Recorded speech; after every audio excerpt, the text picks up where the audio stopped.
Hi, we're Goldfish, and you're watching Toasted. Yeah. One more time, 3, 2, 1. Hi, we're Goldfish, and you're watching Toasted.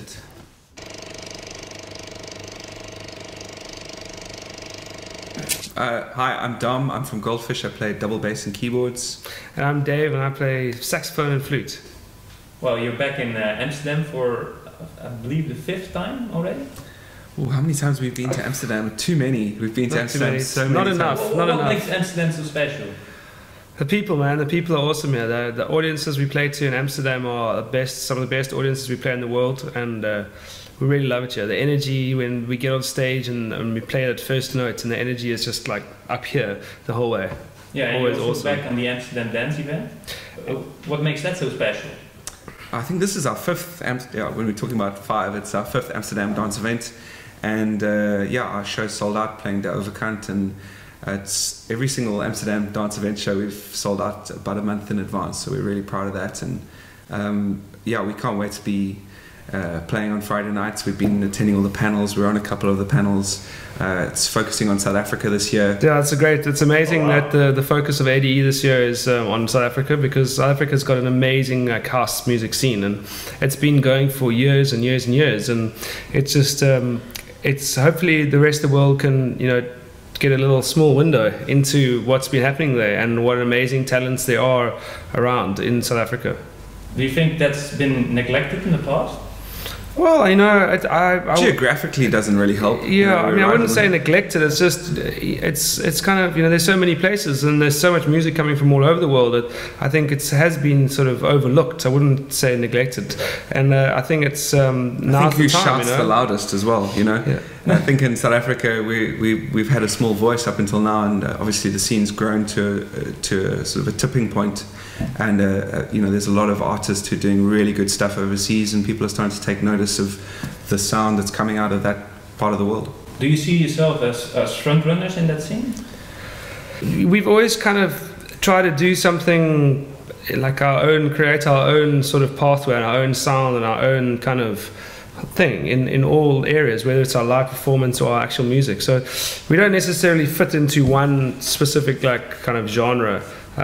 In any kind of anywhere in the world. So to say that we were the front runners of that, I don't know. But from a point of view of we definitely are the spearhead that's going into many places around the world, just showing people that there's some great dance music coming out of the southern tip of Africa, and thanks to ADE for putting the spotlight on it this year. I mean, it really, the reaction all over, just walking around the conference has been amazing. People talking about it, and we did the one for Bridges for Music yesterday, and the one lady said she was in a cab coming from the airport with an agent from somewhere or other, and he was like, "Oh, I have to see the South African stuff," and and it's just exciting, to see that people actually sitting up, taking notice, and long may it continue. Yeah, it's good for the national pride.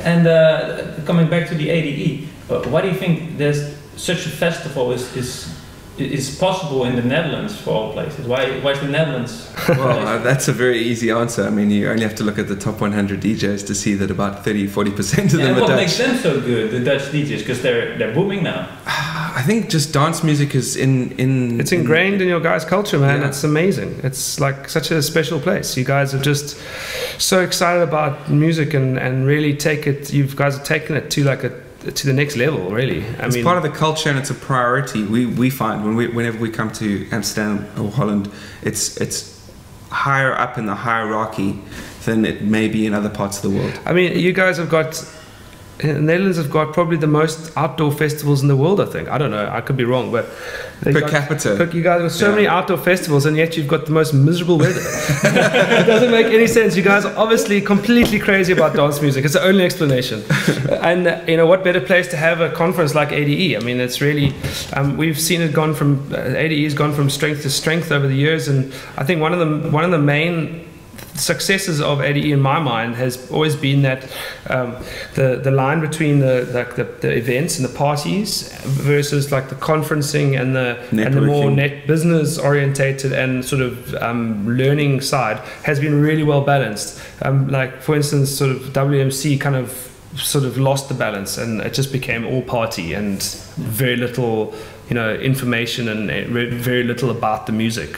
Whereas ADE seems to have done a really good job of keeping both sides really going. And I mean, look, Amsterdam's full. There's people everywhere, and the gigs are all pretty full, and that's great. It's a great thing for dance music in general. Sure. Yeah. I want to talk to you guys because you just brought out a new album, 3 Second Memory. I want to talk about it, and I want to run some songs down with you guys, and let the people hear what you think about the songs and what you want to tell them about it. Sure. Well, let's start with the title track, 3 Second Memory. Great song, very, I would say, hummable. It's you listen to it, and after a few times, it gets stuck in your head. So,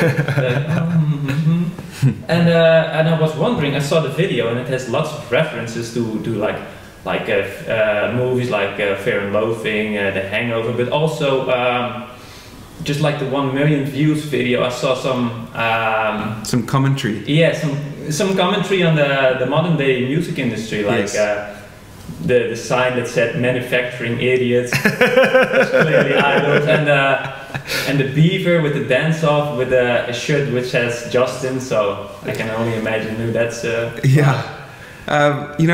Our whole thing, why the album is called 3 Second Memory, aside from the fact that we're Goldfish and that's our name, and there's obviously a play on that, is that we really do believe that a lot of popular music is becoming disposable. It literally has a 3-second lifespan. You forget it within a week.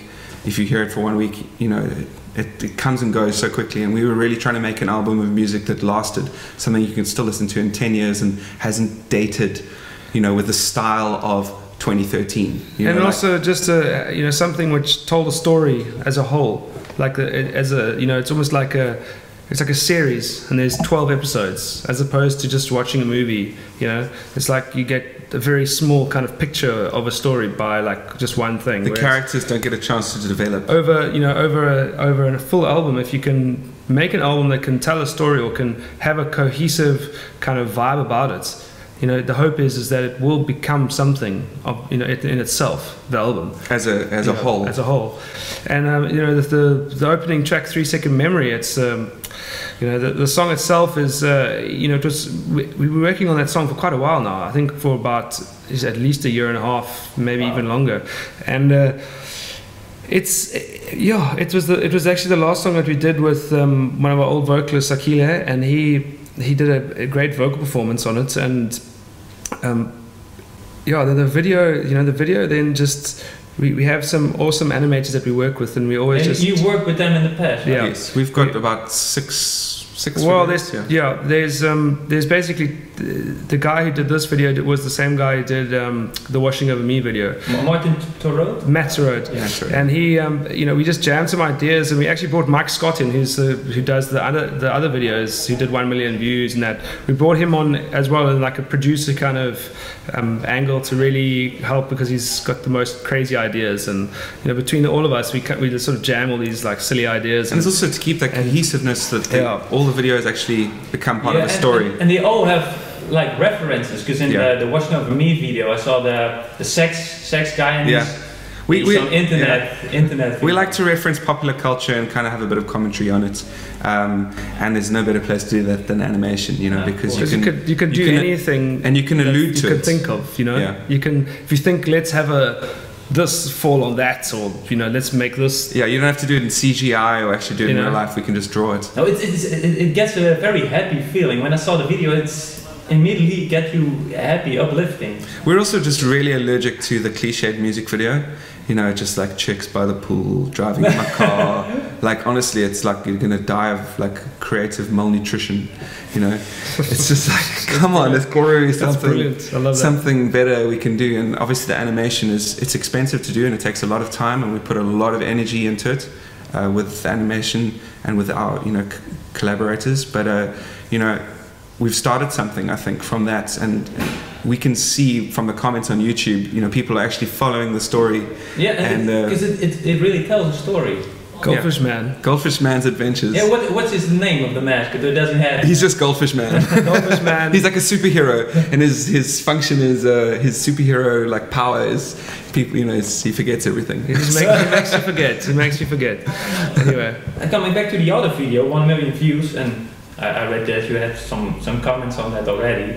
That you make fun of some of the DJs, and is that part of the social commentary, or do you really hate the? Oh no, I don't hate anyone. You know what? Not the DJs themselves, but the culture they represent. You know what? The one thing I think doesn't get across is that my and Dom's sense of humor is quite like that. We'll always, you know, poke fun at a lot of things, but not necessarily that we don't like it. It's just because it's funny. and there's a joke in there. And there's a joke in there, and if you can't laugh of it, then you're trying to hide something. Deadmau5 And Deadmau5, he loved it, and he commented on it, and he was cool with it. And the funny thing is it's all the guys, people who are nobodies, who are going and getting all upset about it. It's just like, come on, man.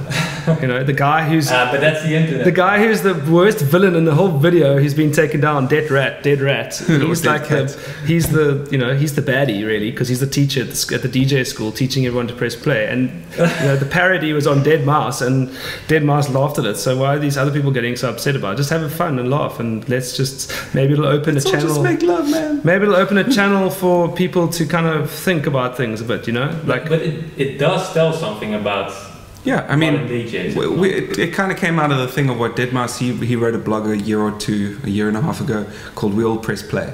And a lot of DJs and dance music, you know, we're live musicians, we're passionate about creating music and recreating music in a live setting where there's that energy and there's that thing of, there's some skill to it. It's not like I pre-prepared, it's almost like, our animator explained it as, it's almost like a director who's directed a movie, standing at the front of a movie house, pressing play on his movie, and then standing there and, you know, thank you. And but we having want to said keep that, we're not saying that like DJing is an unskillful talent. Yeah. Obviously, there's so many of our heroes are DJs. At ADE, there's so many incredible DJs, like many of them, and there are so many talented DJs. And it's just for us, we're almost taking the side of those really good DJs as well, and going, well, if you're a really good DJ, surely it must really annoy you to see guys who are premixing, you know, or using auto sync and just not actually knowing what they're doing. Especially people like maybe celebrities who now are DJs, and then they, you know, yeah, they don't pick their own. Some of the names in the video are coincidental, or there's no coincidences in life. Yeah, boys, go on. There's no such thing as a coincidence. No, there's no such thing as accidents. Yeah. I thought it was pretty funny that you also had Daft Punk in there, because but they're the hero. Album. But they're exactly. You see, the funny thing about that the little sort of Daft Punk character caricature, of, you know, they're actually the dudes who video the band and film it, and they're like, this famous. Is amazing, and they put it on everyone YouTube. missed that. Everyone missed that in the story of the video, because in the video, the little guy with the robot helmet films the band playing at school, and he puts it online, and it gets 1 million views. So he's actually the good guy, and everyone just was like, we were all at this DJ school. Just to sum up the video for those of you who haven't seen it, we're all at a DJ school, and Deadmau5 is our teacher, or Deadmau5, or a character that's sort of similar to Deadmau5, and he's teaching us. That's Dead Rat. He's teaching us he's teaching us all how to press buttons, and we're like, no, we want to play instruments. And he's like, no, instruments are bad. Only press the buttons. And then the chief protagonist from the other video is Dog. He comes along and he becomes Dog as a DJ. Yeah. And then he gets all the kudos for doing nothing, and then the videos of, he actually is the main villain, and he goes and he's pressing play and going to MP3 pirates, and he's playing solitaire instead of solitaire DJing while he's on stage instead of, because of the laptop. And so it's just a general, I mean, we just live, and we want it's a social commentary on, just about, let's everyone get out there and do things properly. No, but it's funny because Daft Punk, they made an album this year that's full of live instruments. Dance at all. It's more like a disco funk album. Exactly. It's bringing that soul back to dance music. I mean, dance music originally, when you listen to what dance music was over the last 150 years or 100 years, started off with swing jazz, and then well, it started before that, rock and roll, and then it was disco, and then then the dance music revolution took over, and you know, it's just about hopefully evolving carefully and cleverly, and not being lazy. In the early 19th century, there was Dixieland, and that was the most craziest dance music. You know, the guys with the clarinets and the trombones and the drums and the band, and they made this chaotic, incredible music. And that was that's a great Gatsby style. Like, people were partying in a really decadent kind of vibe. It's almost 100 years since then. So you see yourself as a progression from that. Exactly. We've been distilled over time, and we've obviously been influenced by all the jazz that's happened up till this point, because we grew up as jazz musicians. We were practicing. Part of learning how to play an instrument is listening to it. Do you see yourself more as jazz musicians playing dance music, or dance musicians? I think it's. I wouldn't want to call it either. I would say we started as jazz musicians playing dance music, and now we've kind of become something else. Okay. Producers, I'd say a new form. A new form. We love dance music. It's something we're really passionate about, and one thing that makes us sad is seeing that maybe being devolving into a premix thing, because that's not cool. Like, you should never. Surely, someone's paying like a lot of money to come to a show of someone. They want to actually see them do what they're supposed to do. I think, isn't it the art of DJing? Isn't it only like etiquette? Isn't it just like? I just think in 5 or 10 years' time, are we going to look back at what happened in the explosion of dance music, and are we going to laugh at, like, is that what we were is that what we were doing?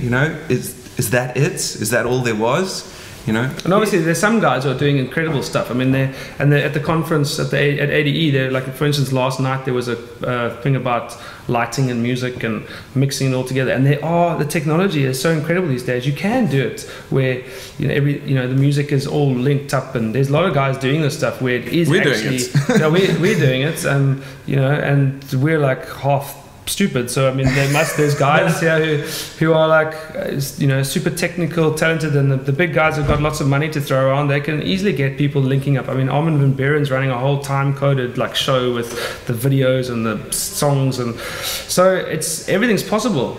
It's not just a press play and fist pump society anymore. Is it also because maybe you have to fear that the people will label dance music as something only for in the background, or that you listen to on a party, but not something you can listen to in the car or at home? Yeah, the danger I think you can have is that it can be quite a functional music. It's like, it has its function, okay? This works in the clubs, but I mean, as far as our album goes, we really try to make music which you can dance to and listen to and chill out to, even depending on what volume you're listening to it or what mood you're in. You can turn it up and it's banging. We really try and do that, and yeah, it's hard to do. Don't always get it right, but we try. Also, another song that caught my eye was "Choose Your Own Adventure." I love the build-up with first the drums, then the Rhodes comes in, and then the bass, and also at the end I hear a movie sample. Yes. From I looked it up, a B movie from Invasion of the Bee Girls. Yeah, I believe, and in another song, "Drive Them Back to Darkness," I heard another sample from another old movie. Are you big movie buffs, or? We just love all that old stuff, and quite a lot of it's come out of copyrights now, and it allows us to use samples are just something special, because when you're making all the music yourself, samples always have an amazing, especially film samples, have amazing ambience on them, because they're recorded off room mics. That ambience and that, like you said, it can really set the mood of a song so amazingly. And I don't know, like the "Drive Them Back to Darkness" and that song, it really does. Yeah. It sets you up, and then you're just ready for it. And in the back is the Rhodes, like it's like spooky, more hypnotizing kind of dark sounds, and we would hear a sample like that, trolling through that stuff, and go, that would trigger off a song without even realizing, because that sample was in, and then we were like, "Drive Them Back to Darkness," and we started looping that, and then the whole song bounced off that. Yeah, so it really works. You never know where the inspiration or the start of a seed of a song is going to come from. Could be from anywhere. You also made a remix of Cantaloupe. Yes. Cantaloupe Island. It's of course from US3, but I saw on YouTube that you already mixed it in some of the live sets before. Yes. We just did a mix, like a little bootleg remix of it a few years ago. because we've always played that song as kids, you know, being in jazz bands. Cantaloupe from Herbie Hancock, the original, is like, it's a huge song, and it's one of the first songs you learned. It was always a winner at parties when we were playing in the jazz band. We'd always play that, and once we got going with Goldfish, and we eventually were like, this would be perfect for a remix. Let's do one, just so we can play it live at gigs, and you know, also reintroduce the same as the Remember Me kind of thing, you know, reintroduce these things from the 90s, which were such inspirations to us. The whole acid jazz movement was a big thing for us, you know. Do you see yourself in a lineage from like Herbie Hancock to the acid jazz? Then I would never put us in that lineage, because those guys are legends. We wouldn't be so forward presumptuous to put no, this is more about like league, paying homage. Exactly, paying homage. And you know, we did the mix, and we met. Then we played it once or twice, and you know, one day we were like 2 years ago, we were at a little conference in Ibiza, meeting some people, and this old Japanese guy who had worked for EMI for like 50 or 47 years or some ridiculous amount of time, he came up to us after we played, and he was like, "Oh, very nice, meet you." Anyway, and then we never thought about it again. And a few days later, we suddenly got an email. I'm like, I put up my iPhone, I got an email that said, Jeff Wilkinson, us three. I was like, I thought, wow. You know, sometimes you get like a mailer publicizing some party, and I was like, oh, it must be a party. And then I'll like go onto the email. I'm like, hi guys, we're doing the 20th anniversary release of that burn? Passing the torch, or something. The hand on torch. Hand on the torch. Yeah. And we'd love you guys. I just heard about you guys from this Japanese guy. If I could remember his name, it's got a Japanese name. I'm not really good with names, but they can be hard. 3-second memory. And he was like, "Oh, don't you guys want to like try your hand at a remix?" And then I was like, so I emailed him back 3 minutes later with the remix that we did already. Wow. And then like, you guys work fast.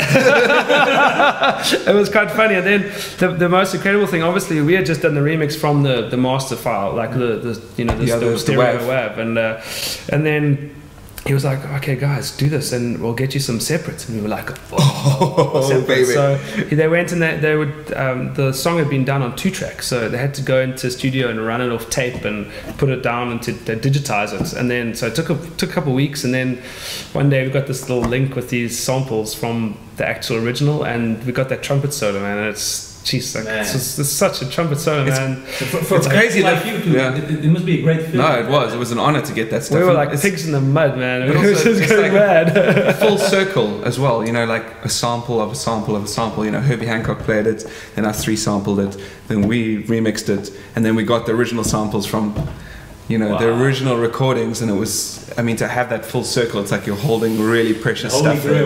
Yeah, and it's like gold. That's in a special vault somewhere. And that comes with responsibility. I mean, we were like, you know, crapping ourselves. This better be good, and you know, we really try to just pay homage to the track and give it a Goldfish feel. And it's the first time we've ever put a remix on one of our own albums, so we thought it was the right time. Last question. Yeah. We got time. Okay. Now we're gonna quit. You're getting the birdie flipped quickly. Quickly. What's question? Go. Okay. Right. Last question. If you had to name 3 albums that you would take to an island, what would they be? Moby Play. Telepop Music, Angel Milk. And I would have to say John Coltrane. Love Supreme. That's Blue Train. Blue Train. There you go. Mix of everything. You're more of a Blue Train man, and you're Love Supreme. Anything Coltrane. Yeah. Blue Train, man. Or Miles Davis. I'm more of a Love Supreme man myself. Oh yeah. So, yeah. Well, I had to do the transcribed solo of Moment's Notice in my 4th year at university. So I love that. It's ingrained in me, that solo. I'd like sleep at night. Dave's like too qualified for dance music. He's like got a master's in jazz. Anyway.